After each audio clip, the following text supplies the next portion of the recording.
во среда на 8 мај очекуваме прво секако подобар резултат од оној во првиот круг, а по 8 мај очекуваме една СДСМ е силна партија, партија која има и постапки, процедури и демократски капацитет и потенцијал да ги отвори сите дискусии, да ги анализира и причините за овие резултати, но и последиците по државата и по партијата. Јас сум сигурен дека сме една од ретките партија, ако не е единствена, која што има толку демократски механизми внатре во партијата и за дискусија и отчетен конгрес и директен избор на председател, што сето тоа ќе придонесе да зајакне партијата, да ги збиеме редовите и да излеземе уште посилни од оваа ситуација. Она што за мене е многу битно и мислам и за сите, како што и кажува слоганот на изборите, дека нема откажување од еднината, СДСМ да не се откаже од својата идеологија, своите политики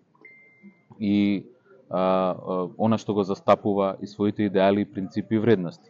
Од Асном и Гоце Делчев, и ние како партија на наследниците и на Асном, на Народно-ослободителната борба и на Гоце Делчев, што и денес го покажуваме, па до политичките наследници на Киро Глигоров и сите државотворни одлуки кои што сме ги донеле во изминативе 30 години, сите до една го имаат издржано тестот на времето. Ниту една не била ниту поништена, ниту изменета, туку била со тек на време прифатена и вградена во државноста на Македонија. Така ќе биде и овој пат и јас сум сигурен дека ќе продолжиме и со нашите прогресивни политики, и со нашиот демократски поддршка на демократскиот развој, на слободите и правата на граѓаните и на европските интеграции. И дека од тоа СДСМ нема да се откаже.